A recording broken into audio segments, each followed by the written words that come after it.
You done? You done eating? Nope. I'll figure it out. It's gonna be just chopping it up. Yeah, I'll figure it out, man. Can I do my thing now? Are you done? Yeah. Hey man, I'm gonna let you finish. Yeah. Talk. I want to do my thing, you know, like a sex machine, man. Sorry, I'm done. That's actually what he does. All right. Thank you very much for tuning yourself in to Bad Publicity, wherever you are. If you're joining us live here, if you are watching us, if you're listening to us, but no matter how you're digesting this content, please know that it was graciously provided by a couple Patreons that help us keep this stuff going. Thank you very much to everybody who donates to pay the bills. We use the skills to pay the bills. I was literally paid for the meal that Hollis is still swallowing. I was starving. I was literally just dying. You guys help me out. Don't take food out of his kids' mouths. Woo! We gotta eat. Gots to eat. Okay, guys. So some of you may have, some of you might not. Some of you might be going to pick it up at time of air tomorrow. But this week, martial law dropped. It did. Wow, It actually did. to utter silence. There was no hype crowd there or nothing. Woo! Yeah, Yeah. Yeah. Sorry. Yeah. Yeah. I'm Yeah. just getting everything set up. My bad. All right. We'll let it slide. Yeah. We're in. Studio I'm audience. with you. Studio audience be slacks. Yeah. So guys, this is the second pack that has dropped since post Worlds, and things are starting to unfold. The rest of the 23-second extravaganza here, as it looks like the government has declared martial law. Man, it's crazy. Things get a little tighter. Cards get a little crazier. Corporation on lockdown. This is a clear representation of what could happen Yeah. when you vote Trump. Like, it's basically what martial law is all about. I'm just letting you guys know. Edgy, no. Yeah. So what we're gonna do now is, as you all know, on Bad Publicity, we try and differ ourselves a little bit from what the other casts are doing. So you're just not getting the same thing regurgitated out. So what we're going to do is we're going to do our pack reviews. We're going to change it yet again. Kind of do like a little mini awards show. So we've got some categories, and we're just going to talk about the cards that fit into those categories. Yeah, so we're not necessarily going through every single card in the pack. We're just kind of picking out some highlights. And just kind of do some discussion on the ones that kind of jump out to us. Sound cool? Yeah, Sound good? and then feel free to flame those those picks in the comments sections. I'm excited. Oh boy. Corey loves to read. Do you guys want to start at the top? I guess so. I mean, we could immediately dive in. So with you'll watch the standouts. analytics on this episode. If we say the best cards in the pack now, then it just drops off. Viewership is like, oh, what's the best card? Oh, it's right at the beginning. Psh, done. Yeah, This is the reverse Oscars effect.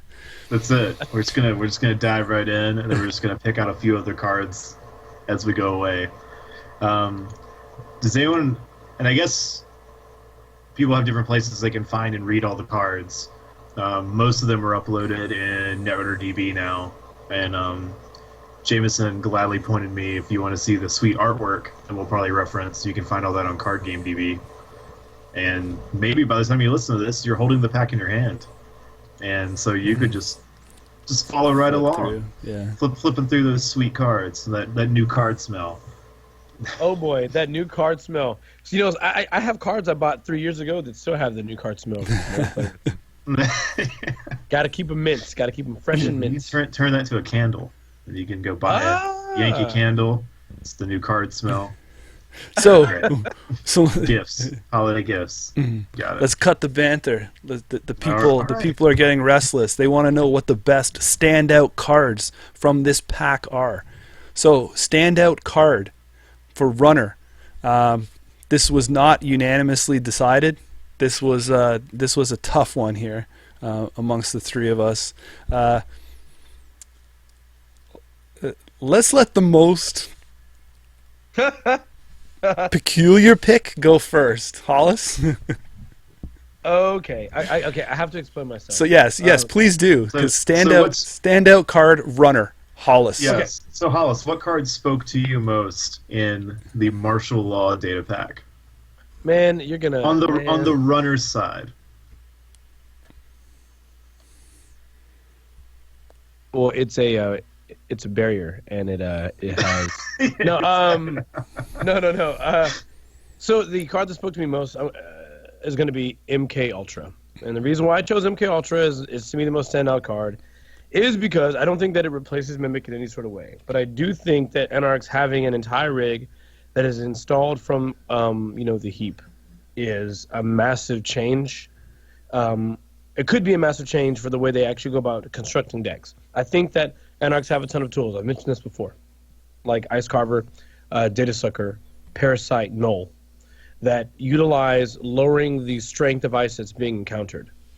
And I think the combination of those things, combined with those breakers, like all of the install from heap breakers,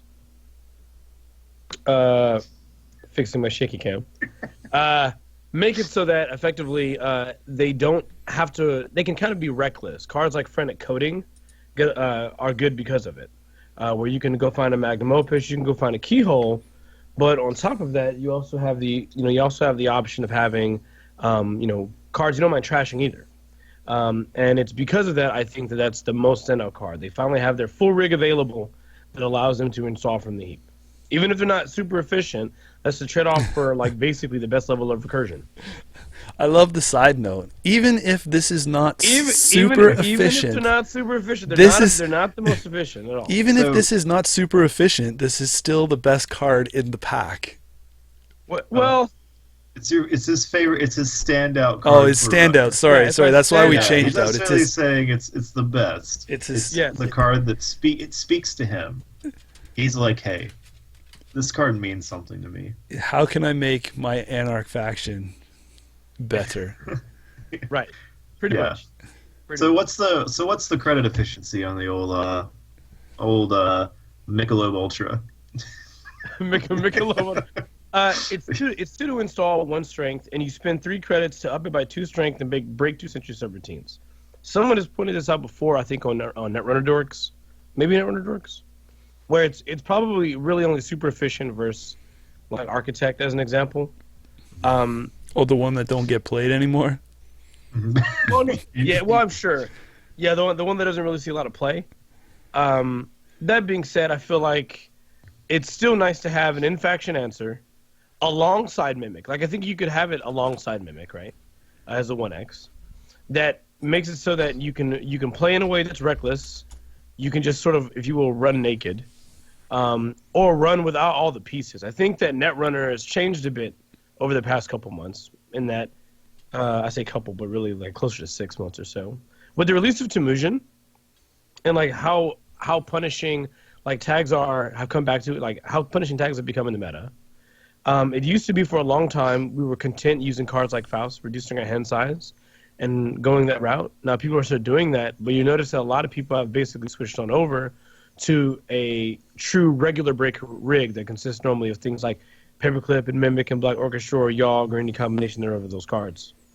In Anarch, having the entire faction or the entire build that you're using for your breaker suite be breakerless means that you kind of gain back the power that you gained when you're running a card like Faust, where Faust can run any piece of ice. It doesn't matter what it is. You know that you can get through. It's irrelevant. The cost was the cards in your hand, which could have been fantastic, but you knew that you would rather not have certain subroutines fire. These breakers sort of give you the same benefit. If you know that they res a very large piece of ice that would either destroy a program or overall would just tax you to death, and you'd rather not break it, you don't have to. If one of the breakers gets trashed, the answer's in your bin. Go get it. And MK Ultra fits in that in that area, and that to me is what makes it stand out the most. I think that the ability sometimes just to install from heap is so good compared to running cards that require cards that have an additional cost to put back into play for that recursion. Sell it to me. It sells it. It seals the deal. I do like the mechanic, the install from the heap mechanic of this suite. I don't like the fact that it's that whole weird boost strength, and if you haven't matched the strength yet, then you can't break all those subroutines, and you have to kind of boost it again, kind of thing. Right. But hey, that's can't do everything, right? No, there's gotta be a downside somewhere. Really? They can't all be paperclip. Touche. Yeah. Cool. Well, Anarch has always been the faction that breaks barriers, right? So. Wow. Historically, that's their thing. And we finally have a replacement for Morningstar. Oh boy, are we going there, guys? Are we going? There ain't nothing wrong with the star. Yeah. Oh no, I agree. I do not agree. Anything else, Corey? Do you want to chime in on anything else? Do you want to ask him why he's so crazy with this pick? No, man, it's cool. I tried to dissuade him, folks. I tried to. I respect it. He'll play some games with it. I'll play a game with it. A game. I'll play a single game with it. So, yeah. Corey, you want to do yours next? Standout Sure. card for you was. So the standout card to me in the pack was Cold Read. Why? Yes. Stim hack wins games, and stim hack for stealth seemed pretty solid to me. I mean, it helps to really offset some of the problems you could do where you could just kind of math and figure out where you can tax out stealth, and it gives you a way to just power in. And to me, in a faction, like the drawback is, you have to trash a program that's used during the run, but in a faction that runs clone chips, scavenges, ways to recur programs, the drawback seems something that can be mitigated pretty solid in Shaper.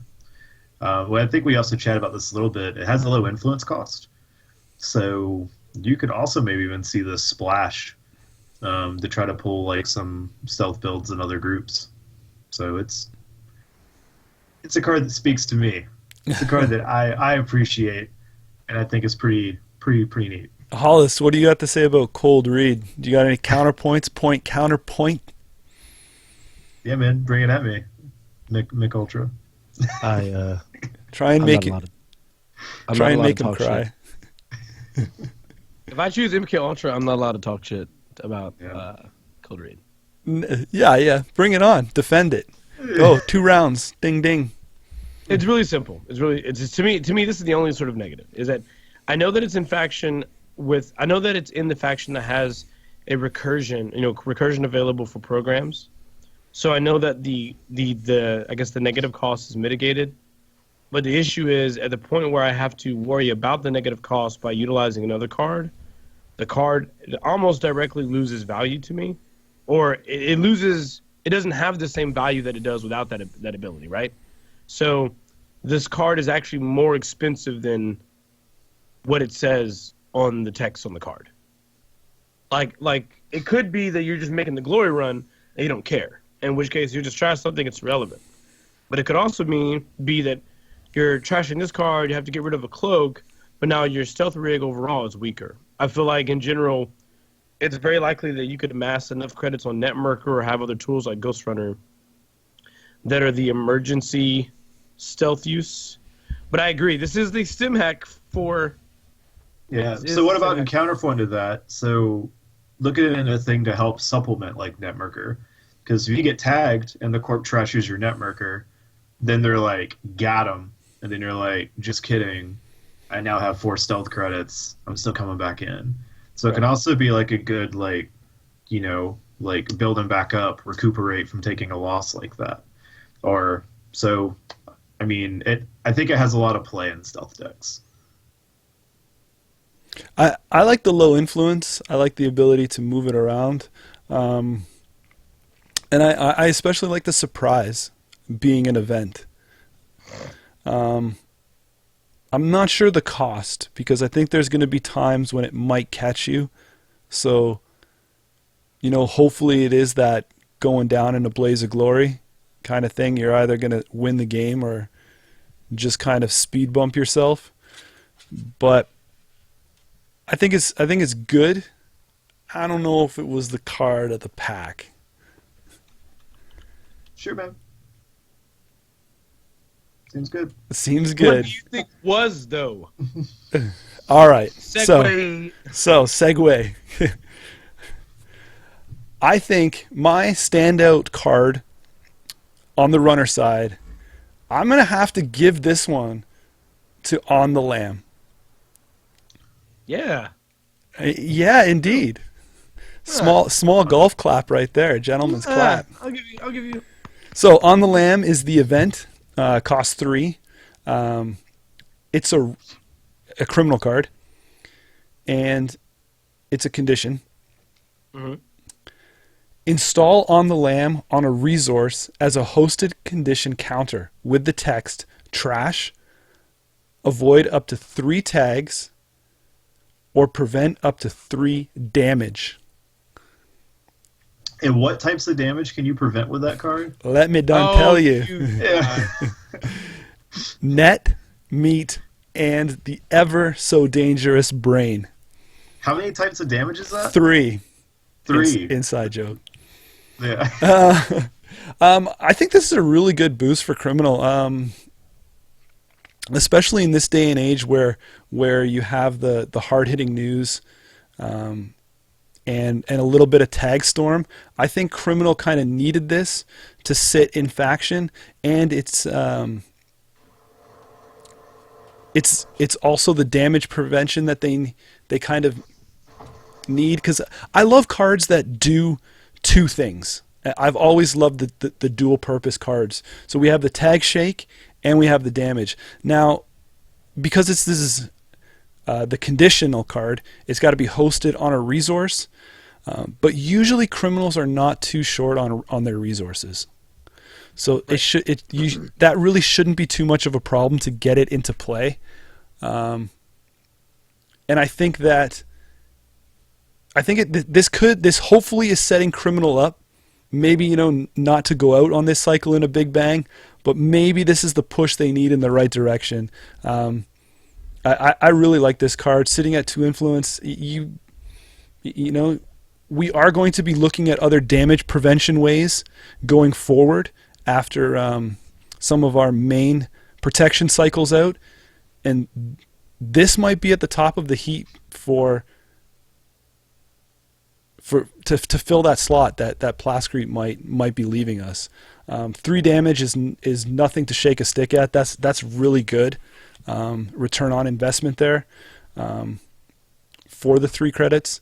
And like I said, it's also giving you the tag shake that previously only Decoy could do.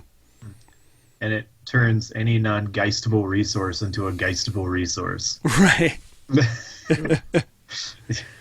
That is true. And I like the 3, interaction. That's very cool. Yeah, and 3 credits synergizes pretty good with Career Fair if you got nothing else better to Career Fair with. Yeah. It's got some neat applications. I like the card. I think it's cool. It Wait, might be like a better play. Can you Career Fair this though? Because it's an event. Oh, sorry, no, you can't. Sorry, my fault. My fault. Might be. But yeah, it seems cool. It's one of those I want to see kind of played and like used, but I like it. I think it's a cool card. So that's the one that I thought was the standout for me from the runner side. I really like that card design. Cool. We'll flip over. We'll do the standout cards on the corporation. Someone was very vocal about how great this card was, and we are pretty much unanimous on it. So I'm going to turn it over to Mr. Hollis to talk about standout card corporation. Yeah, easy. The standout card to us on the corporation side, we definitely felt like. Well, I'm going to be honest with you. We actually felt like it was interdiction. Let me tell you why. Interdiction is worse than councilman. No. Stop. Cut him off. Cause Mike. I think guys. everyone always knows that the first thing Hollis says is always the joke. It's always going to be. He's garbage. always got the lead in. Yeah, Yeah, he didn't even pick a corp card. It's IP block. Yeah. Do you have it up? Do you want me to read it for you? I got it right here. All right. IP block is a barrier tracer, cost 2 to res. Obviously, it's a yellow card. It's an NBN. It's 1 influence, 4 strength. And it says, when the runner encounters IP block, give him or her 1 tag if there is an installed AI. First subroutine, trace 3 if successful, give the runner 1 tag. Second subroutine, in the run if the runner is tagged. So, if you have an AI installed, there is a possibility that when you encounter this ice, if you do not break these subroutines, you will have 2 tags.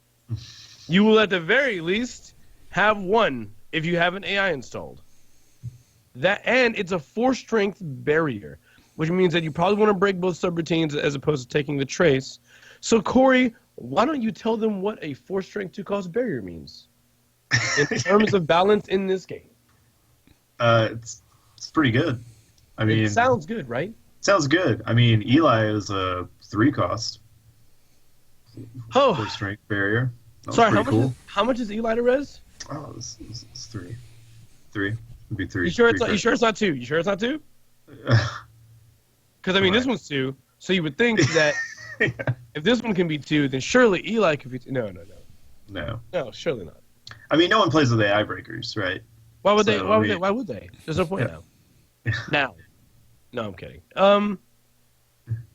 But basically, that's what the thinking is that because AI has dominated the meta for a fair amount of time because of the ability to use like Faust and Crypsis, because Crypsis is still used at all in this game. And in short, because Faust is such a powerful breaker, I mean, we were already gearing up to where we saw decks, including some, hate cards, especially in the beginning where Faust was taking over, right? We saw decks throwing in a 1x Swordsman, or throwing in a 1 or 2x maybe of Lotus Field to guarantee attacks. Then we saw people also using cards like Turing to make it very difficult to get past it as well. So the fact that MBN already doing so well gets this card is disgusting. So what do you think what's the percentage that first encounter text is going to hit right now? I'll put it this way. Even if it's only a 30% time that it hits, I think the AI the best AI in the game, which is Faust, probably still makes it worth an inclusion because it is so good. Do you think, would you rather have this condition or the Data Raven condition? I mean, you could keep Data Raven, but I think if you look at decks that are running, say, like maybe Turnpike, or something like that does like a little tax on like credits and then runs like a big trace, this could be something, again, it's like a little tax, and it's another thing that can just load another tag on you. And especially the fact that Data Raven gives you the ability to be like, no, I'm out, I don't want to take this tag. You hit this guy, you just happen to have an AI installed. Then it's like, okay, well, here's the tag to start. Now, what do you want to do about these 2 subroutines? Because the in the run's already now turned on. It's live. And then now I'm going to trace 3 you to put another tag. So you could hit this real expensive to res piece of ice and be hit with 2 tags. Are you happy with the trace cost? I mean, 3 seems balanced. Yeah, I mean, yeah. I guess that's what I could say about it. Cool. So, yeah. I don't know. I think I would have liked to see it just 1 more higher. So sure. So it was a card. You're right. I like it as a pay 3, right? Because I always assume that most of the runners will have that link, right? And especially right now with these link heavy crazy decks that we're seeing, I would be more comfortable with it at 4. But that doesn't take anything away from it, because I think what tips this over is the fact that it's a one-cost influence card. Yeah. Right, like it's good. It's a good card in its shell, and with an MBN, it's crazy. You know, you think that the ceiling can't be pushed any higher than what they already have right now. Then this card is released, and then they also make it one influence, where I think this could also be used, you know, as AI hate and tagging outside of, right? Right. If you're not HB and you're looking for a decent AI hate option, it's a good card, I would say, to consider splashing. I mean, it's got like Jinteki in the artwork, so it's like their tree or something. It's all being wrapped around with the chains, which is, you know, symbolizing, you know, just MBN breaking free. I mean, because they really need it, right? Isn't that a Wilson Phillips song? Are you trying to reference that? Oh, nice. Oh, it's in my head now. Can we just can MBN just stop getting so many good things? Can they just stop? Can we just not do that anymore? This game reflects real life, Hollis. Once a corporation is on a roll at the top, it takes a lot to knock them down. Wow. Okay. You're right, though. It's all the haters. All the You're not going to stop this media, this global media. I am naming every Monopoly. every MBN deck I ever play from this point going forward. Trump 2016. Every single one is getting that name. And it's just going to be like 2016 1.0, 1.1, 1.2. Did you know that once you get to 3, then it just becomes Trump? Yeah. Yes. Because I guess that's what they do. That's the Fairchild thing. Yeah. Mm-hmm. Nice. Genius. It's genius. 1.0, 2.0, 3.0, blank. Yeah. So that's IP Block. That is IP Block. That is the corporation standout card. Unanimously decided. Bad Publicity, seal of approval. That's the trifecta. That's right. Gets all 3 of her picks. The next card we have, or the next category we have, is the thematic card, best thematic card, or the cool story, bro card. Yeah, cool story, bro. The winner of the cool story, bro award goes to Corey. You want to announce this one? We gave it to On the Lam, and you kind of have to be looking at the artwork to kind of understand the really cool story element. And if you'll pull it up or whatever. So if you're listening to this on the cast, I guess the description is it's kind of like Andy, and you see like a wig and a dress and a dumpster. And I think this is really cool. So it seems like a neat way, you know, like one, you uncover that she's not really, you know, who she said she is, or there's something else going on. But it's also a really interesting way, you know, you're seeing these runners as we're getting closer to rotation that are going to be phasing out and disappearing. And it seems like they're introducing neat little ways to kind of explain it. So, you know, Wizard got blowed up, and then and then I guess Andy is, you know, like vanishing. You know, she's done whatever she needed to do, and she revealed herself not really be who she is, and disappears. And so just kind of see is they do this maybe with some of the other runners that might be rotating out. Yeah, I think it's really cool. Flavor text, never ever outstay your welcome. Nice. I think it's great thematic. Andy, or whoever she is, has gone on to rebirth into someone new, some silhouette style in the background there. I don't mean silhouette the runner. I just mean all you see is the outline, the vague, distant woman maybe leaving through a door or something. It's really cool. Her whole Andromeda persona discarded. I kind of hope, I mean, thematically, I kind of hope I think it would be amazing to have a setup where you have 2 runners that are currently playable, but one is another runner in disguise. So, like, would it be awesome if if Andromeda is Max? You'd be like, what? What kind of craziness is this? How is this possible? She rebirthed into Max. Like Rebirth is actually her because she's actually Max, or Max is actually Andromeda, or whatever. One of them. You're blowing minds. I know. No, that would be amazing. Not bad. It would be amazing. It would be awesome. I'm gonna sell that. All right, guys. Next category we have is the best faction boost card. This is the best card that fills a void or gives the biggest bump to a faction from the pack. So our faction boost card award goes to Hollis. That's right. Hollis, pronounce it. Will do.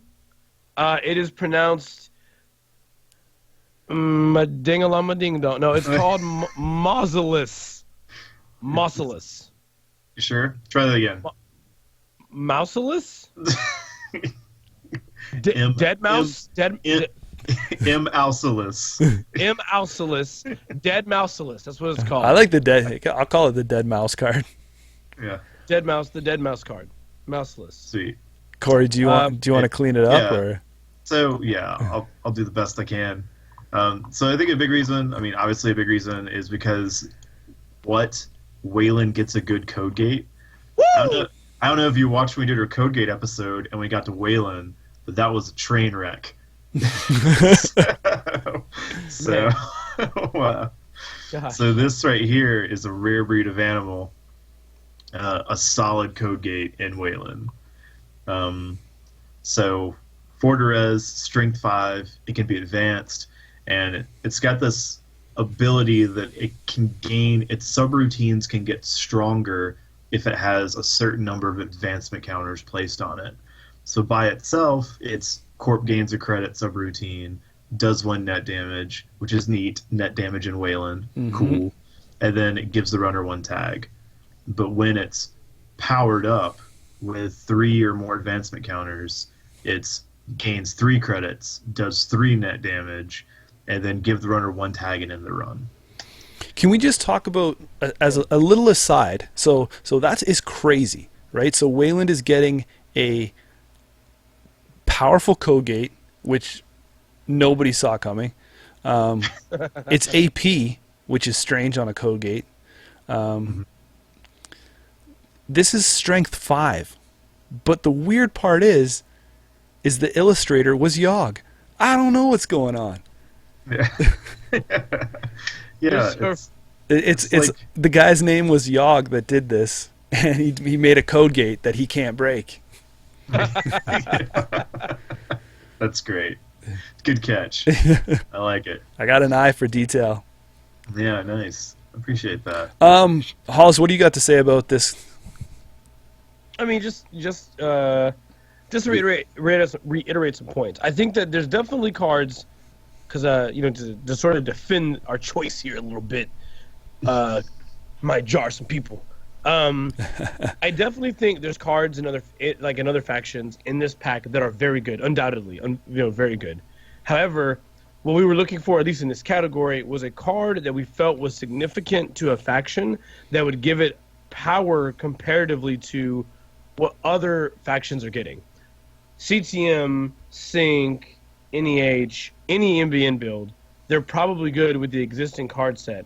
And while IP block is good, I don't think they already have a lot of existing great tools. So they go from great... It's not filling a gap, right?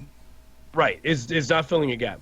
Whereas Mausolus, Dead Mausolus, whatever you want to call it, it is actually filling a very nice gap for Wayland in that it provides these 3 kind of impactful enough subroutines, 3 of them on 1 piece of ice that's fairly costed in my opinion. And then if you go through the energy of advancing it, while it does make the actual investment more expensive, those subroutines become awesome. It actually becomes an awesome piece of ice that they really don't want a lot of fire, because they don't want you to gain 3, they don't want to take 3 net, and they surely don't want to take a tag in the run. So I really do like Mausolus. I think it adds some added power to Wayland in that it makes it so that they don't necessarily have to go the route of needing to flex in the tow booth or flex in, any other expensive, high-end code gate that would cost a lot. they now have something in faction they can use, and that influence can be spent somewhere else. That's a pretty big deal. Yeah, that's the point that I was going to bring up is that it's going to be interesting to see how this changes Wayland builds, just because it's able to free up some of the influence that people might have been using to bring in a little meatier code gates rather than the neutral options that are available. So you might have a little more influence there. And it's advanceable ice, so Yeah. also plays into other Wayland builds, because of another thing to synergize some of those tricks off things like Builder Nations and was it like that guy who plays because we built it. It's got something else he can do with it. Yeah. I understand the faction cost of 3 here, but I don't know if you might start seeing this in Tenon. And it was just decklist of the week, so Hey, I don't know. hey, it ain't bad. But definitely an amazing card for the corp side. Yeah, it's been a long time coming. Somewhere like Wayland players are like fireworks are going off, like champagne cork just went off. And, oh my god! A dedication it finally ceremony. happened. There you go. Nice. There was a little bit of discussion between this one and IP Block for best card on the corp side, but obviously IP Block just had to come out at the same time and stole the award. Yep. So, what's the next category we got coming up? Oh, the next category, we have the biggest miss. So you want to explain this a little bit? Kind of like the idea behind the coveted biggest miss award? Biggest miss is it's just not quite on target. Or on target? Not quite. Maybe it's like the head scratcher, or we look at it and we just have a hard time seeing a deck that will realize the power of this card. Or maybe just us. Maybe us three collectively just don't fully understand how you utilize this card effectively. So maybe this is a learning moment for us. So you're saying that it could go both ways, Corey? It might be the biggest miss card, or we could be the biggest miss? That's right. Yeah. You know what? It's not you, it's me. Yeah. Oh, man. By the way, that doesn't work. That doesn't work, by the way. Tried that. It does not. It's not a good way to do it. Okay. Not a good way to break up the cards. Not a good way to break up the cards. So Jameson, you want to go over the biggest miss? Not this really. Was a unanimous decision, by the way. It was unanimous, but I wasn't the one that pronounced it to put it on the list. Oh, okay. I mean, go ahead. This was the Nihongai grid. That wasn't bad. Oh, thanks, man. Yeah. Nihongai is an upgrade. Strap in, folks. He's going to explain what this card does. Is an upgrade, and it's a region. It costs 1, which is okay. Yeah, seems good. Its trash cost is 5, which is pretty good. Yeah, because you're gonna want your upgrades to stick. It's a faction cost of 2, so it could potentially be used out of faction. But then we get into the weird part about this. Hollis, you okay there? No. So, let me read this. If the runner has fewer than 6 credits, or fewer than 2 cards in his or her grip, when there is a successful run on this server, you may look at the top 5 cards of R&D and swap one of those cards with a card in HQ. Now make sure that you limit this 1 region per server. That the 1 region you want on your server is this one. So... There, I read it. I introduced it, Corey. You explain, or at least tell the people maybe some possibilities what you can do with this card. So one of all the grids you could choose from in Jinteki, this is the one. This is this card's got some real tough competition to show up and see play. I guess I see the idea with some like HQ R&D manipulation, but the trigger ability from this So at least in Manta Grid, which is a card unfortunately I'm not really going to talk a lot about, but you're probably going to see it. Its condition is when a successful run ends. This one is on a successful run. And so then you have to go against the runner who is sitting on 2 or less cards and is not jacking out, and just going to go all in on R&D like they believe. And or wherever you put this, they're just going in with 2 or less cards, no fear. They got their feedback filter and 3 credits. They are ready to rip you to pieces. Or they have 6 fewer credits, which that super taxing Jinteki Ice.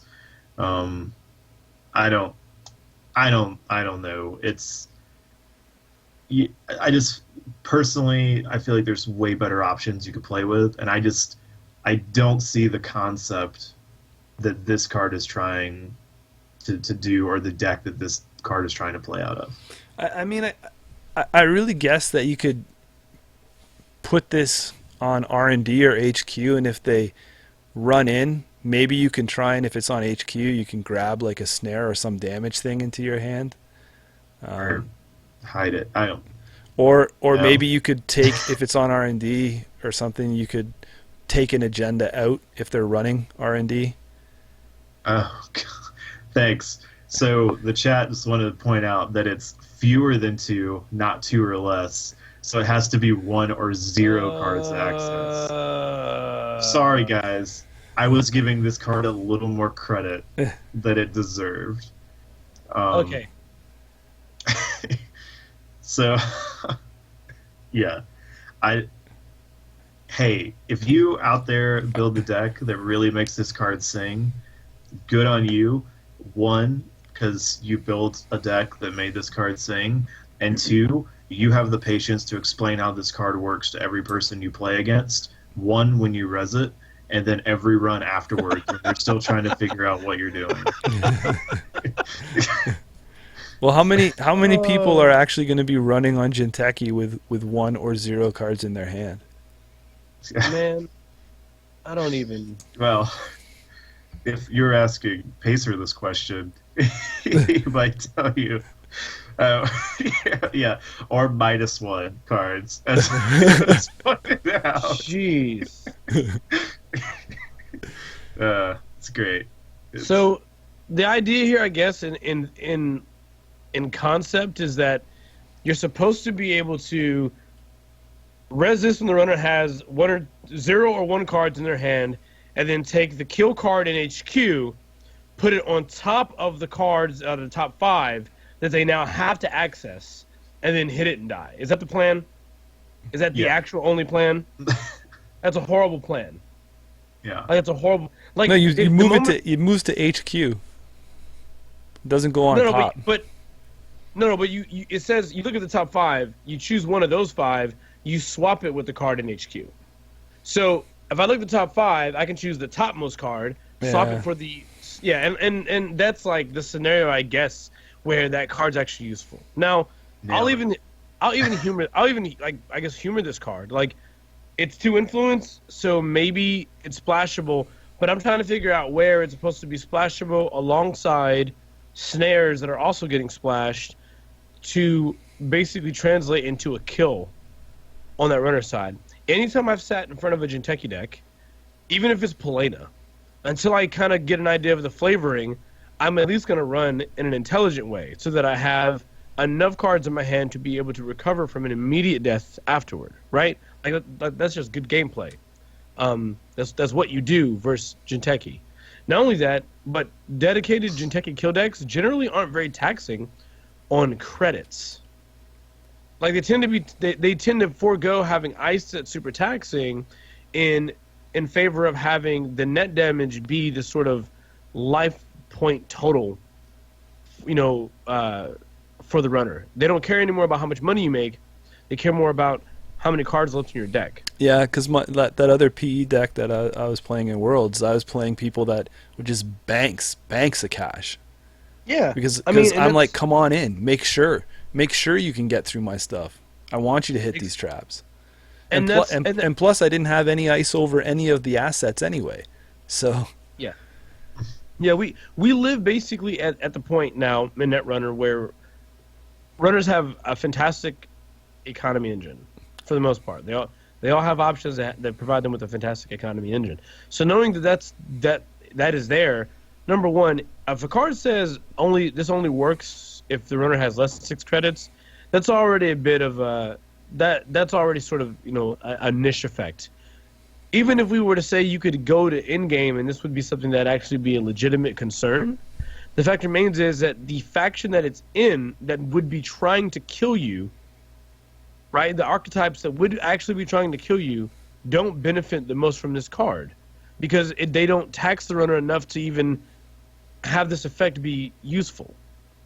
So I don't know where this card gets used. In some hybrid, like is it going to be in I mean, again, I'm guys, I'm theory crafting so hard here.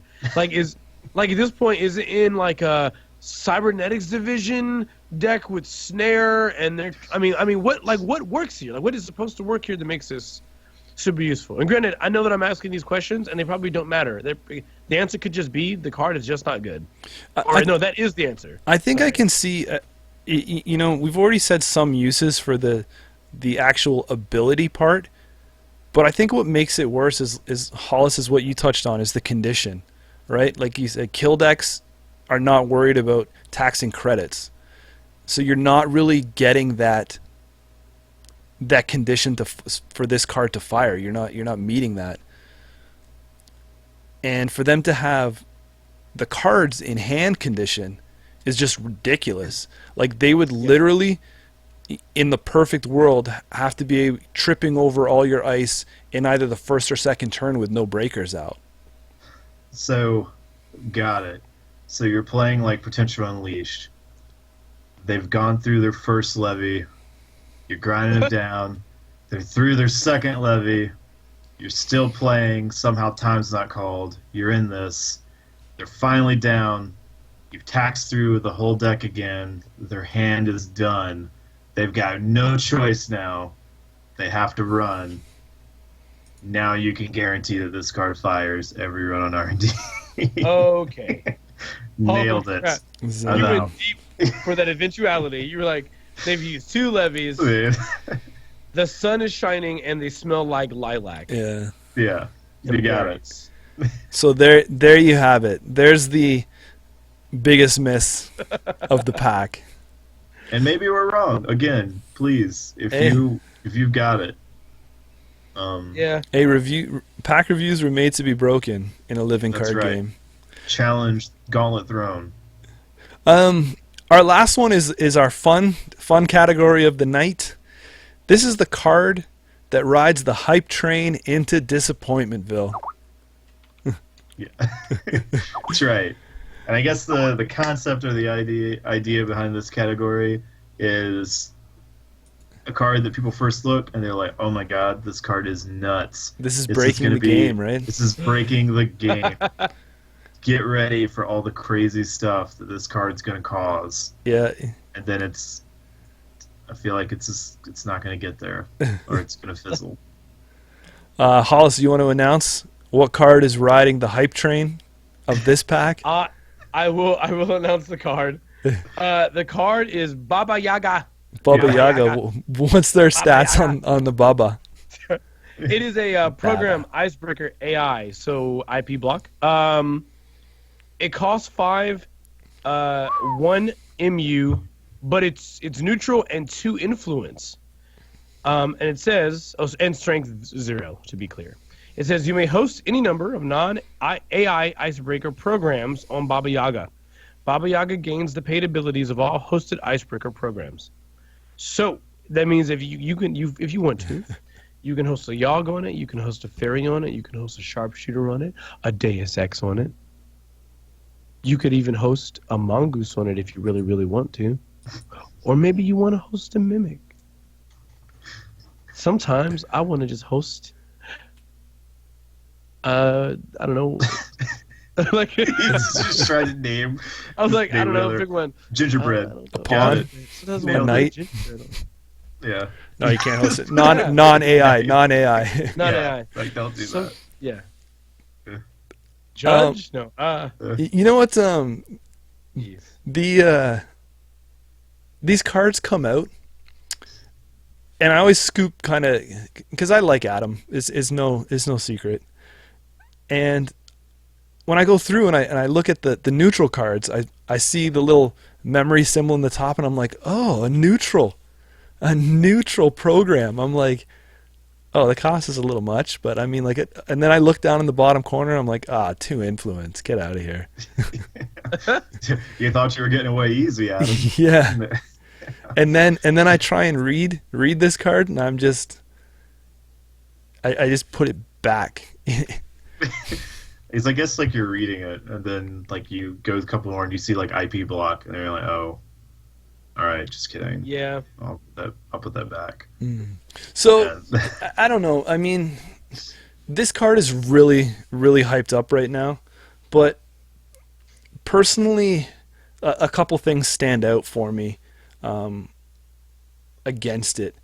The cost to put it in, and then you're putting everything on top of this one, and then it's going to be an AI.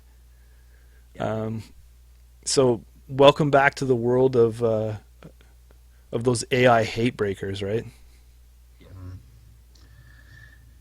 Yeah, it's and I think some people are gonna try to build decks where they're really gonna try to turn on and make like the perfect Baba Yaga program that's like super efficient and amazing. But I think there's times when the stars do align though, and that these combo and weird cards do all light up perfectly, and you will get trumped by somebody that just gets the cards in the order he needs and gets his money and then puts it down and just runs wild.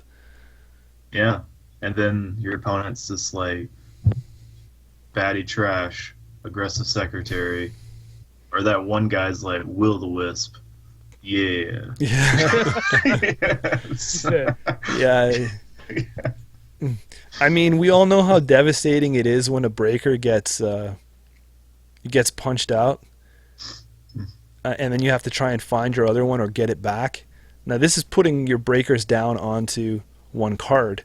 Now, that might change.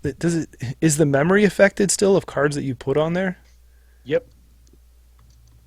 Yes. Unless so it's not like you can even dump your spare ones, right? Like if you have 2 copies of like 2 different barrier breakers, you just install one and then host one on this one. Yeah. So you're basically building with all your memory one big fat breaker. Yeah. Okay. This is gonna be really silly. I'm gonna call him out here. And I hope he picks up the gauntlet that I'm about to throw. Abram Jopp, get on it. You do this every time. This card was made for you. This is what you were meant to do. This is you wake up when you wake up tomorrow morning. Let me tell you what's gonna happen, buddy. Let me tell you what's gonna happen, Abram. You're gonna wake up. You're gonna have yourself a bowl of cereal, nice big bowl of Frosted Flakes. And while you're eating your Frosted Flakes, you're gonna be like, man, I wish I had like a cup of coffee. And then you're like, man, I also wish I had, some gumdrops and some carrots and some other random crap bullshit things all together at once. And then it's gonna hit you. It's gonna hit you, Abram, like a sack of bricks. You're gonna think, oh, Baba Yaga can have a whole bunch of bullshit on it at once. And then you're gonna make a deck using Baba Yaga, all because of this one amazing breakfast that I just told you you're gonna have tomorrow morning, Abram. You're welcome.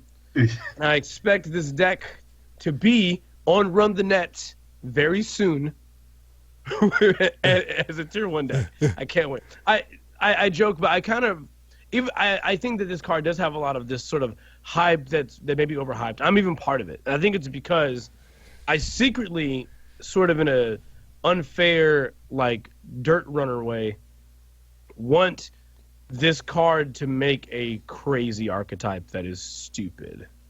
I just don't want it to be in orange. I want somebody to go out there and make the professor or something stupid, like and use Baba Yaga and make it super interesting. I do want to see something like that. Yeah, I like Spag's combo there. Anything that involves something in Morningstar, delicious. I'm still a fan of Morningstar. I just wish it was more playable than it was. It's not bad though. It's not bad. It's not bad. I think it's actually. I do think it's actually not bad. I actually think Morningstar has notoriously always gotten an incredibly poor rap, and I think that really Morningstar just wants to hang out with his friends and go to parties with them. Good old Morningstar. I mean, that's just me though. Yeah. But yeah, that's Baba Yaga. It's Spags is telling you not to take out the big boy until after the charity stream. He's being called out. yeah. I can't take it back. Fate has dictated this is what is meant to happen. So that's basically our rundown of our tops, our bottoms, our highs, our mids, and our lows, and our misses. I mean, we can try and put the call in up here. Skype and our Bad Publicity.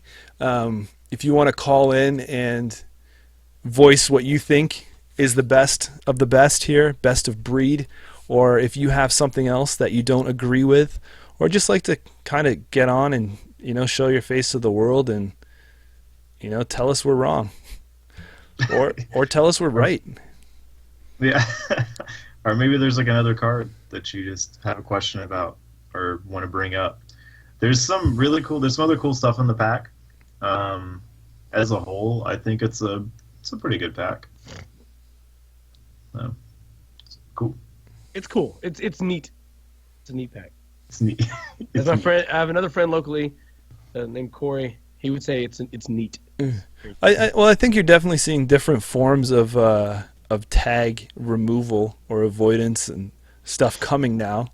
Maybe a little too late to the party that these guys are showing up, but and they're all doing it in their faction way, right? Like Shaper's getting one that you're gonna have to pay MU for if you don't want to bring in a different one. But the cool thing is now, like, that damage prevention is really neat. Because the tag removal damage prevention is cool. Because now criminal with a plascrete and on the lamb can survive a boom as long as you're sitting on 5 cards. Mm-hmm. So that's kind of a big deal. Granted, you have to tag them through on the lamb, which is pretty hard. So it's pretty cool. Like, that one card can give them a lot of protection.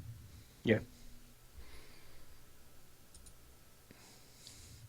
I mean, we also have our replacement, our power creep for Crash Space, right? Mm-hmm. Yeah. Power creep for Crash Space. Yeah. Is that power creeping? Do you think it's power creep? I don't know. I just think it's the same style, right? Prevent, like, Crash Space is like trash, prevent 3 meat damage. So now it's just prevent any meat damage, and it gives you reoccurring credits to pay for removing tags. So you got 2. You could basically remove 1 tag for free. Noise. Cool. I mean, it's core set too, so I mean, Crash Space it's always going to be an option. True. So maybe it is the power creep. Maybe it is. Oh, we've done. We are talking more about On the Lamb. Well, Man, this is a cool card to talk about. So sick Cool. of that card. Is there any other crazy cards that you guys just want to hit? I mean, we talked about what do you think about Fairchild Yes. as a Byroid? I mean, it didn't make any of the awards tonight, but that's a lot of thick subroutines there. Yo, thick go. To me, what makes like Fairchild 3 so good is the fact that what number? Yeah, it's not 3. Okay, so you're not talking about the one in the pack. No, I'm not talking about the one in the pack. I'm talking about Fairchild 3. All right, Okay. all right. For now, right now, I will get to this one. What makes Fairchild 3 so good is the fact that you have to basically dedicate an entire turn, and all the subroutines on Fairchild 3 are basically relevant. They're bad they're really bad to suffer, and you don't have an option. You either break it or you either break it, pay all 3 clicks, or you let all the subroutines fire. Fairchild 2, still not fantastic, but similar scenario. It's got like 3 subroutines, but you can only spend 2 clicks to get rid of the 2 subs. So you can't really get rid of everything. Now, Fairchild, this brand new one, Fairchild 1. This is what sucks. I've said before that if you are taking brain and it's not directly trying to win you the game as a result of your inherent strategy, it is not a fantastic ability. Like, it's not that great. So this Fairchild being 9 res is very expensive. But I can go click, click, click, break the, in the run unless I pay 4, and then proceed to basically suffer the 1 brain and just not care. I get through it anyways. In which case, I haven't lost things the same way at the same cost. I feel like the fact that Fairchild 3 requires you to spend all 3 clicks at the cost that it is like stupid expensive. Whereas I feel like you're saying it's bringing value. Is value there? Yeah, there's better value because the actual strength cost and the res cost total. Whereas a 9 res cost is expensive. Like, that's so heavy. What if you stay with me? If there was a way you could res it for less after the runner passed another Bioroid, do you think that res cost would make it a better option? Now we're talking. What card is that? Okay. Well, I don't know. They might have it on like an ID or something. Can I splash that in my engineering the future? Because that sounds like a good ability. Can I get it in there? Yeah, you're gonna have a little bit of an issue with that. Yeah. All right, Corey, you want to talk about a different one that didn't quite make the cut? Yeah. Friends at High Places. Really cool card in the pack. It's one of those that it didn't make any of the awards, but I think it's a card that's going to has a high troll factor, and it's going to make some really interesting decks. The fact that you can just pretty much rebuild the inside of the server or put back your money-making assets. There's lots of really neat little gimmicks it can do. And if you're unfamiliar with the card, it's this terminal, 2 cost, ends your action phase as terminal, and you install 2 cards from archives paying all costs. So, and this also is really cool for HP against Ice Destruction, because it also gives them a way to just rebuild their server after an Anard player just carves it all out. I've been playing around with the janky off-the-grid Chrysium Blue Sun for a little bit, and it seems to me just hilarious to have the runner go in, trigger, trash off the grid, and you're just okay, install, advance, Friends in High Places, put Chrysium off the grid back in play, and then res the off the grid. It seems dirty. Seems fun. So, depends on the side of the fence that you're on, though. Yeah. But that's true. But yeah, it's a cool little card. I think it's one of those that potentially could be really strong. Didn't quite hit the awards, but I like it. Thumbs up for me on that. Yeah. I'm going to talk about one of mine that didn't quite hit the mark. Again, if you guys want to chime in on Skype, the Skype address is on screen there.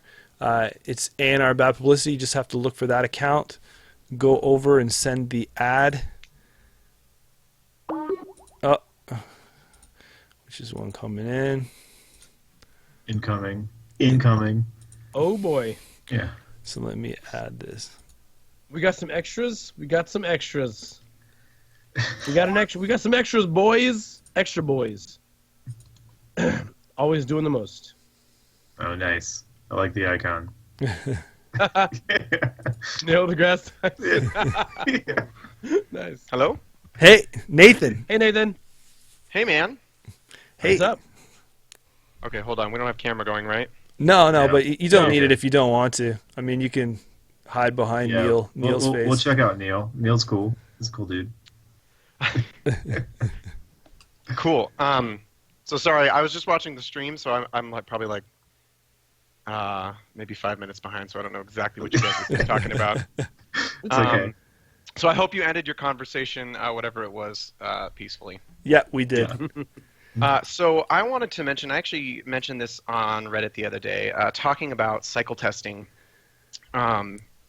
I heard Damon say in a interview quite a while back that basically what they do is they test the cycle as a whole with their playtest groups. They don't really test the packs themselves. Well, I mean, I'm sure they do, but they probably don't test them as seriously. And so we get these really weird pockets, especially kind of accentuated by shipping delays, where you get museum and then the counter to it doesn't come out for like maybe a while, and then it ends up kind of creating this thing that nobody has any way to deal with, and then it's really frustrating.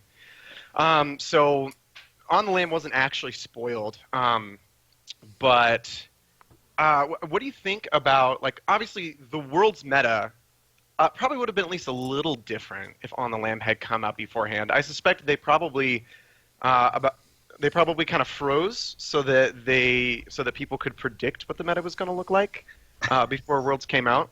But I mean, like, I think this is a really good example of like everybody kind of realizing, like, here's the thing that there's no response to.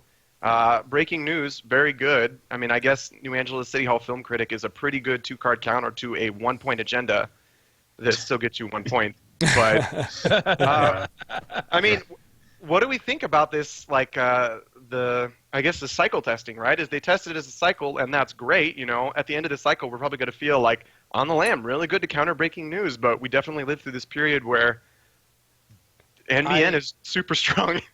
Yeah. I actually have. Okay. Well, congratulations, Nathan, because you just put me into real talk mode. So I'm about to go full ham. I'm about to go full ham. Let me get my popcorn.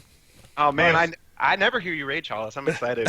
No, it's not a rage. It's just going to be as direct and straightforward as I can be. Here's the thing. Ooh, here we go. So at Worlds this year, I had the opportunity to be able to interview Damon with a lot. It was Jesse and Wolfie from The Winning Agenda, and of course he talked a little bit about that. He talked about the fact that when the cards are tested, they are tested as a whole. They're not tested in the separate packs. Now, there's a few reasons for this, but I think the main one that I think is the most important, this is the realest one, is that they just don't have enough playtesters to do something like that. They don't.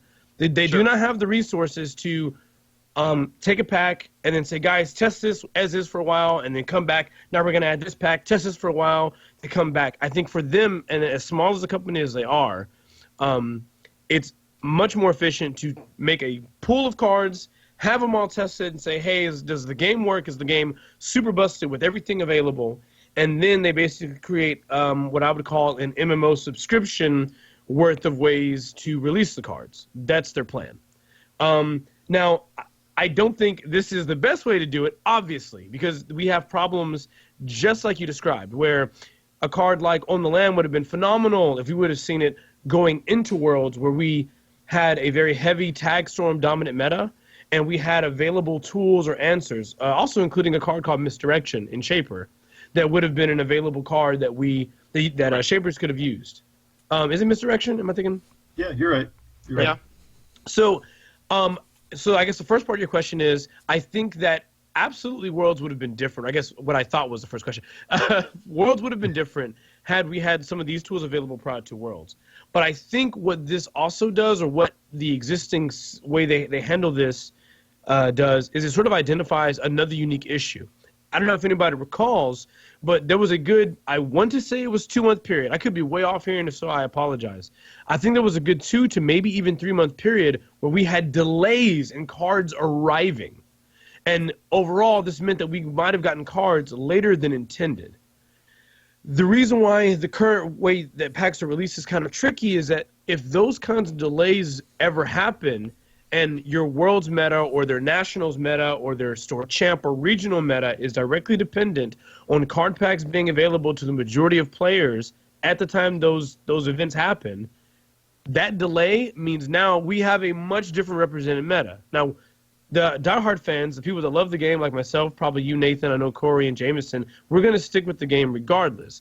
When the game is a little like, oh my god, it's all heavily dominated by NBN, we basically, Dave Hoyland said this one time as his direct response to it, is we put ourselves in a box and we say, even though we don't like what is left in the box, we're there. We're inside of it. We'll take the tools we have and play within that box. And we can theory craft all day, but at the end of the day, we're only in that box. This is what we have available. I wish there was a way, and I don't know how they can do it. I wish there was a way to have all of those cards that should be legal that they know will heavily impact, or excuse me, they're unsure of would heavily impact the meta, would simply just come out at the same time there was the answer for it every time. If you can't give me all the cards in a way that makes it so that the meta isn't having a huge swing necessarily, at the very least, provide the quote-unquote answer card in the same pack that you introduce the problem. That may seem cheesy and hammy and boring even, but I think overall you'll get less pissed off players. More people willing to say, hey, I'm fine with the game with this effect being overpowered because I actually have a direct low influence cost answer right here. Okay. But then you can look at it on the other way, where, like, they gave me Georgia, which is a card that I fell in love with out of Palena, and I had a really fun deck that used it at Gen Con. Right. And then it was like, cool, 3 weeks later, here's Rumor Mill. Just kidding. glad you enjoyed playing with that card that had this really cool effect that no other upgrades did. Yeah, that means nothing now. Yeah. So you can just throw that deck in the garbage. Yeah, so my suspicion was that they were really afraid that cards that were going to be really cool were basically not going to gain the traction that they wanted to see. So in this case, a really good example would be exchange of information, right? Exchange of information is amazing, but it's kind of powered by the breaking news interaction. And if that was just cut down super early, then, maybe we wouldn't have seen such as a big shift, right? A huge amount of it is time dependent, right? The amount of time that allows to sit there and people try to figure it out, the more people do figure it out, one way or the other, balanced or imbalanced, right? Or I should say, weak or strong is what I mean. Yeah, I mean, we played with networking. It made us play with networking.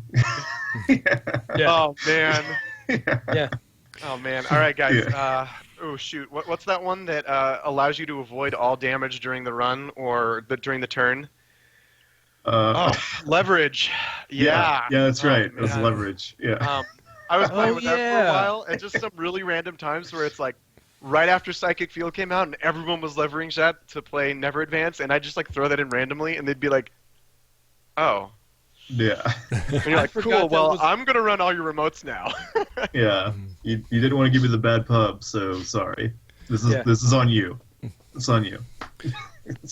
I don't think there's ever going to be a good answer, being in a living card game, how they divvy up the stuff in the packs. Like, unless we look at what it costs for us to buy every pack, and then they just go to, like, the model where their living card games are starting to, like, dwindle out. Like, when you see the end of Call of Cthulhu, they didn't do pack releases. It's just like, here's the big box. Here's the big box. Right. So, I don't know if I would like that better, because I do like when people play with the packs and figure things out. But I think that I would, and I think I said this before, I would really like it if the cycle had have been completed and then we have worlds. I don't mind playing in a half cycle during a store championship. I don't mind that in a regional, but for the world championship, I would like the idea and the vision of the cycle to be completed. Then we start fresh with a new. We go on a break, and then we new cycle into the next round of store champs, where the packs and the cards start to trickle out again. I have heard too that the set is tested as a whole, so I don't know where they pick and choose what version of stuff goes into what. I'm starting to see them get better with some of the stuff. As we look at the early cycle, like look how they broke up the Kessia programs. Like we really needed all those to be together with Deep Red and stuff like that, but they released them. It's like you get Pawn comes out first and you're like, what am I going to do with this? And then a Rook. And then maybe like I don't Exile Engine, guys. Right? Yeah. And I don't even know, I can't remember if Reyna was even in the pack with those ones, or if Reyna came like in like the middle of the cycle, and then like you're like, okay, and now I need Deep Red, or she came with Deep Red and I have these pieces, but then Knight wasn't there yet, and you're just like, what's going on? Then they started to get better with releasing a ID and at least putting one or two pieces into that pack that fueled that ID. So it wasn't like, this is going to be amazing 3 packs from now when I get the rest of the cards to support this. But then you're starting to see it happen again, kind of like with Khan.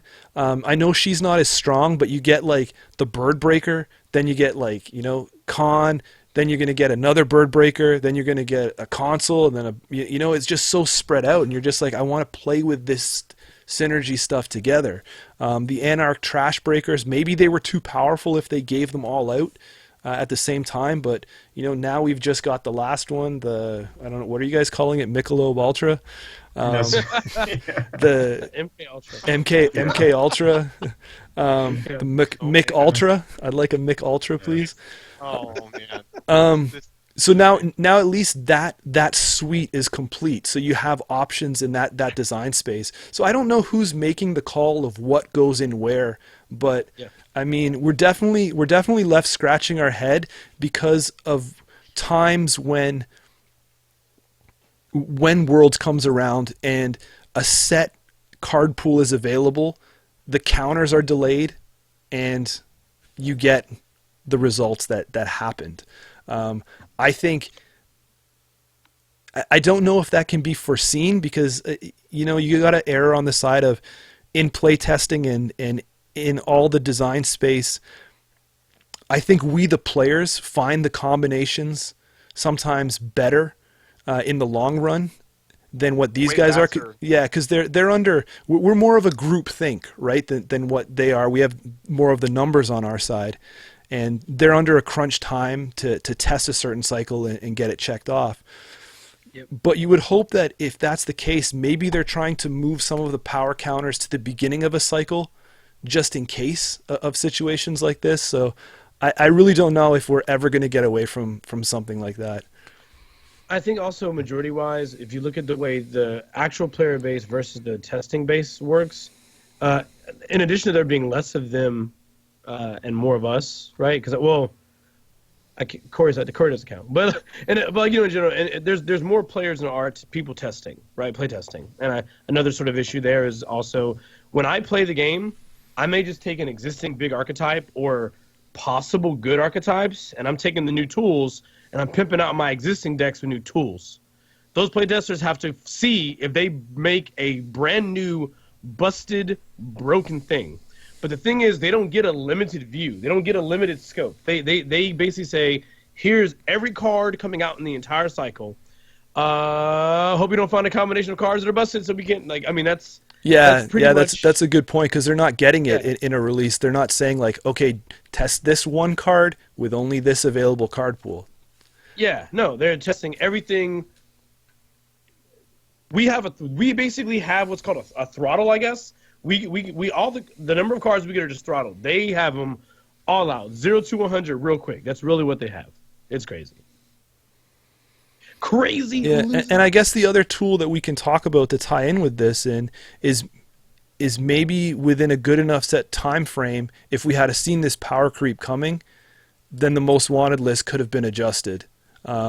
Everybody going to Worlds is dedicated, right?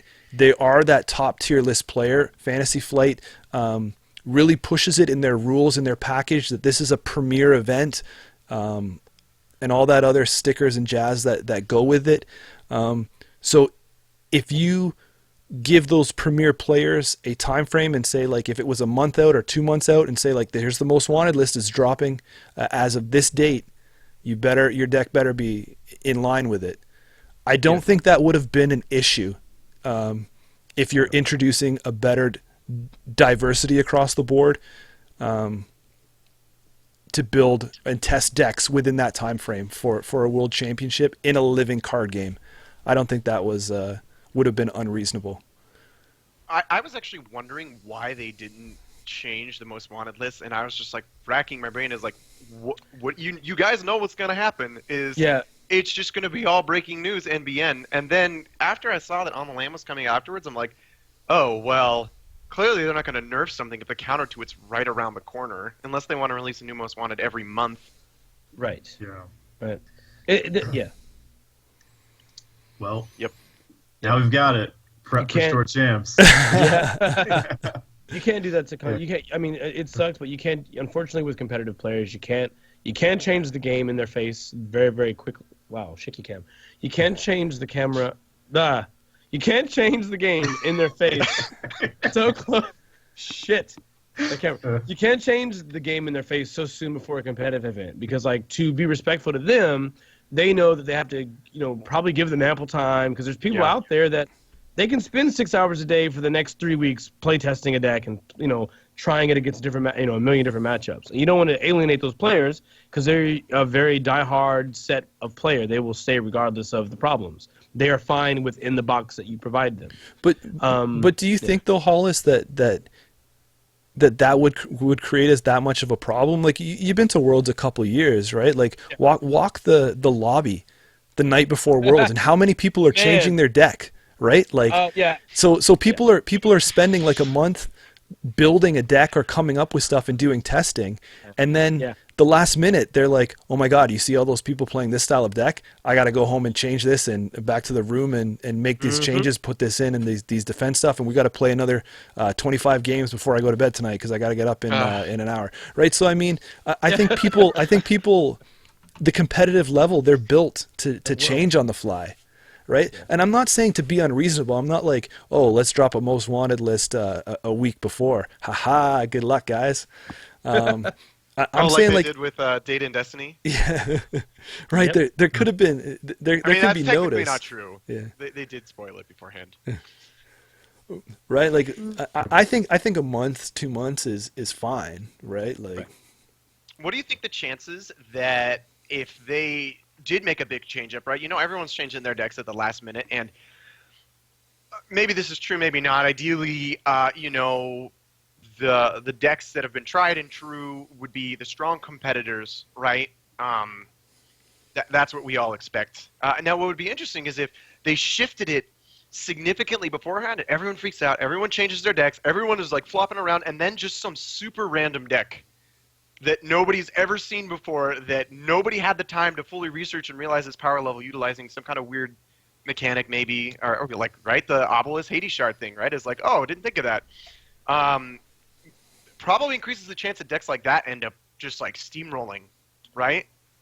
Yeah.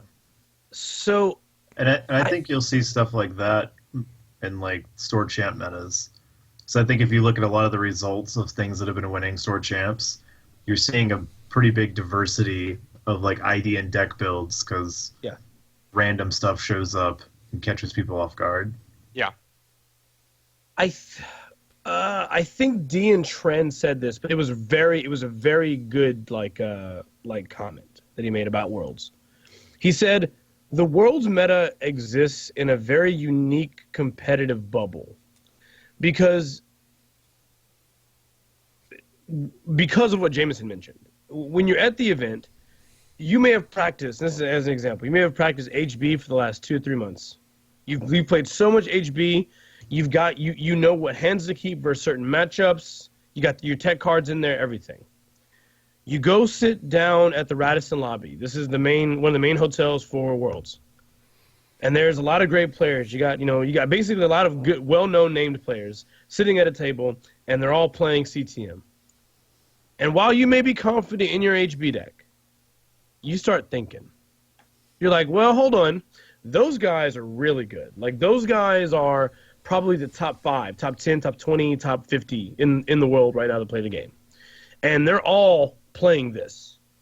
So either I think I'm better than these people, and you're bold and you're confident. Maybe not even that you're better, but you believe that they are missing something, right? Like clearly you see something they don't. Or you've made the wrong choice. That's the other thing you would possibly think. Now, I think that it's somewhere sits in between. I think that you need to both be confident with what you're playing. A friend of mine used to say, you dance with the girl you brought to the dance, right? Like that's kind of the concept here. If you've been practicing this deck, you're probably better off playing it when you get there. You're probably better off. But I think there's also a certain level where, you know, you have to understand if everyone's playing something, you should be reconsidering deck slots. If your meta doesn't have a lot of CTM, maybe everyone's on HP, and you go to Worlds and everywhere you look around, yellow, yellow, yellow, yellow, you have to now all of a sudden to consider maybe your runner deck needs some tweaks. Maybe it's time to make changes. In which case, maybe the change even needs to be drastic. Maybe you were playing Andy before, and a lot of people are playing asset spam, and now you have to pivot because you can't keep up with it unless you pivot. And unfortunately, that's a bubble that kind of only really happens most of the time at an event like Worlds. I've only ever seen that happen at Worlds. At regionals and store champs, I don't ever see people sort of kind of scout and make last-minute changes. Worlds is the only event where, you know, everyone's really friendly. You're all playing together, practicing, and you realize, wow, this deck is really good. I need to prepare to go against this. So in that regard, that's because there's no poisoning, the air at the other things. Like if there's a regionals, I'm not showing up 2 days before that regionals to stand outside the store and just be like, hey guys, Apex is dominating here. Everyone's playing the Reaver, you know. Watch out for it. Watch out. I'm gonna card draw like a mother, and then they're gonna go home the next day and change their deck, right? Like, it's just at Worlds you have a whole bunch of people that have nothing to do for like 2 or 3 days except to Netrunner. except to question. Yep. So I think a lot of competitive players appreciate like looking at what everyone's playing and then making key changes. Like, I saw way more New Angeles City Hall than I ever expected, and honestly, like as a fundamental, I really dislike New Angeles City Hall as a counter to all the stuff that is happening, and so I just refuse to play it. But like, I mean, the power level that it provides to be like, you cannot close accounts to me right now, and that is all I need. Is I just need to be able to not get closed accounts or exchanged right now. It's like, it doesn't matter how inefficient the card is, it is very good in that one specific situation, and that turns it into a competitive card in that particular meta. And I think a lot of the competitive players look at that and be like, okay, that's great, yeah, sure, just we'll roll with it, man. And I think even one pack away, having the Citadel Sanctuary would have changed it.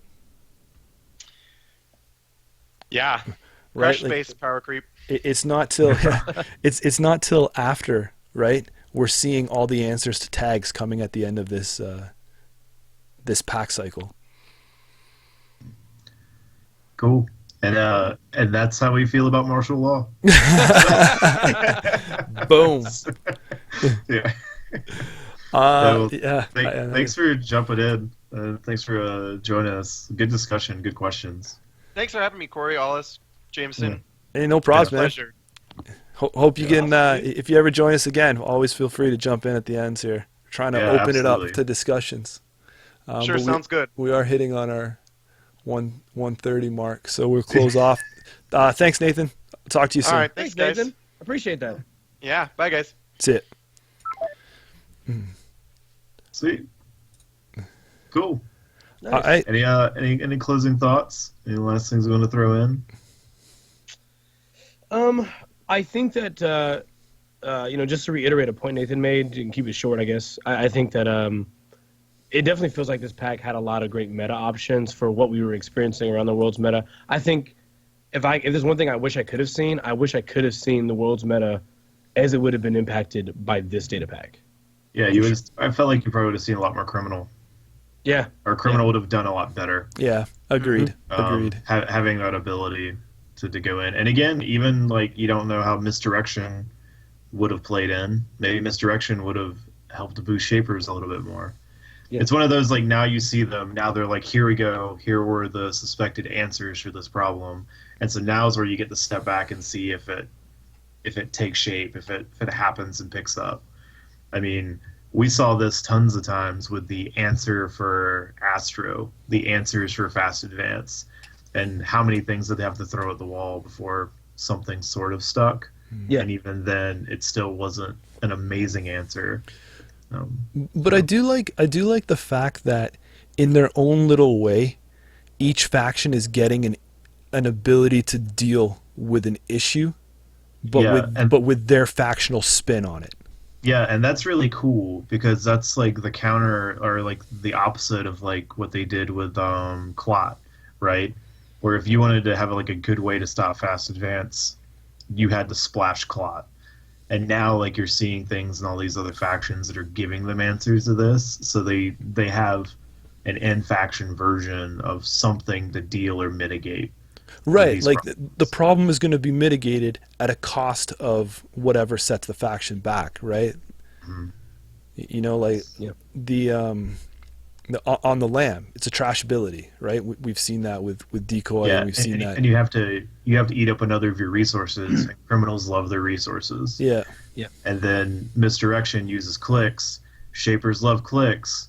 But hey, if you want to get rid of these tags, you're gonna have to spend another one of those clicks. Yeah, and the shaper version's also memory intensive. Yeah.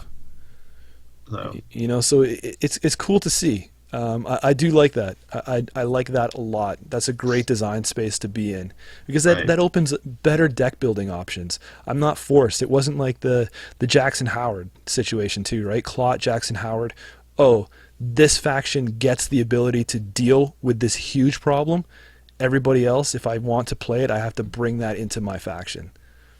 Yeah. And then, Anarch, the Anarch's answer is just killing all your ice. And I feel that's their answer to everything. I'll just kill it. Blow it up. Closing comment, Corey? I guess we'll just shout out the next week is our last episode of the year, the season. Uh-huh. It's the Bad Publicity Christmas special. That's all we will say.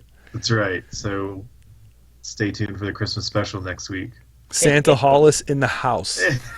I'll try to get a Santa hat. If I can find one, I'll wear it for sure. Yeah? Will you be drinking eggnog too? Oh my God, that's an amazing idea.